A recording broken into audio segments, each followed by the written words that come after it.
Isang kawang balbakwa naman po ang lulutuin natin dito sa aking higanting kawa para ipamigay habang binabagyo. So tara, magsimula na tayo. Ay! Maglagay na tayo ng mineral water, sibuyas, bawang, paminta, star anise, sibot, patis, stick o, asin. Hindi mo lalagyan ng stick o.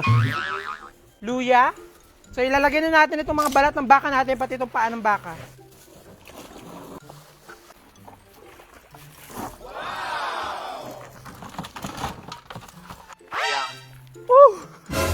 Ilalagay na natin to. Sobrang bigat ko na takip.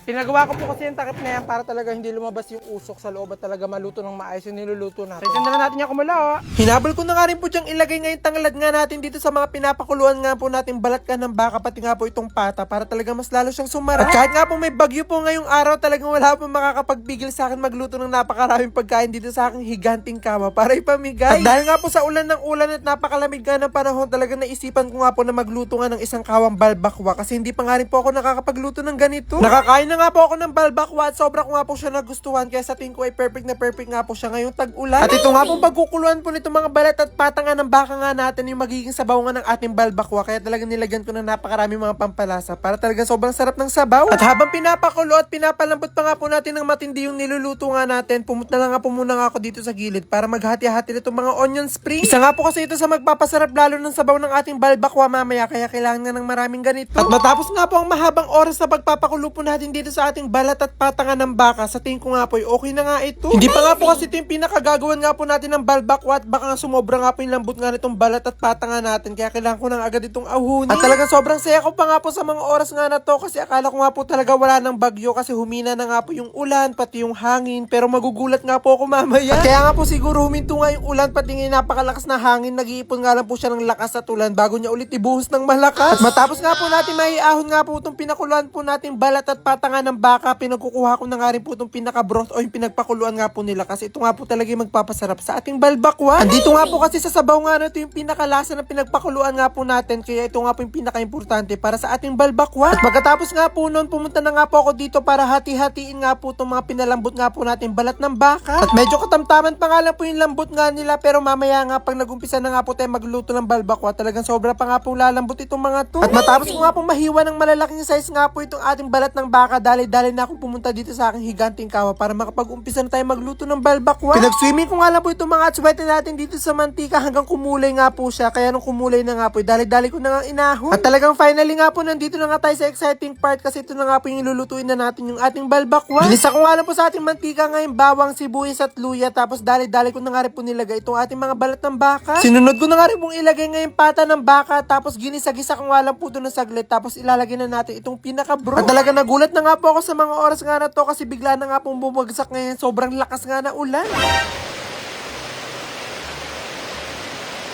Grabe nga po talaga yung lakas nga ng ulan as in pero buti na nga lang po napakalaki nga nitong trapal nga natin kaya hindi pa nga po tayo naapektuhan. Pero hindi nga po ako nagpatinaga sa sobrang lakas nga po ng ulan kasi kailangan nga po nating maluto nga itong isang kawang balbakwa. Isa-isa ko na nga rin po nilalagay dito yung iba't iba nating pampalasa sa ating balbakwa. Talagang sobrang na nga po ako na-excite kasi talagang takam na nga ako. Pagkatapos ko nga po may ilagay nga lahat nga po ng pampalasa, tinakman ko na nga lang po ito para nga kumulo at maya-maya nga lang din ilalagay ko na nga rin ito pang ating mga balat ng baka. At talagang hinuli ko nga po talagang ilagay nga itong mga balat nga ng baka nga na to kasi malambot na nga po ito. Tayo ko naman na sumobra itong lambot na tipong matutunaw na. At para nga mas lalo nga po sumarap nga itong ating balbakwa, kailangan pa nga po natin itong pakuluan ng sobrang haba at tagal nga ng oras. Kaya habang pinapakuluan pa nga po natin to, pumunta na nga po ako dito muna sa gilid para magbalot nga nitong ating mga kanin. Dalawang malaking tulyasi nga po yung sinaing nga po naming kanin kasi marami nga po tayong bibigyan ngayon ng pagkain. At talaga nga po sobrang nakakatuwa kasi totoo nga po talaga yung kasabihan na bilog nga po ang mundo kasi noon po talaga pag mga ganitong panahon talaga isa nga po kami sa nahihirapan nga makaharap ng pagkain. At ngayon po dahil po sa walang sawa nyo pong suporta sa akin talaga nakakapagbigay na po tayo ng napakaraming pagkain araw-araw. Kaya wag na wag po talaga kayo mawawalan ng pag-asa kasi totoo pong bilog ang mundo kasi malay nyo po sa susunod na mga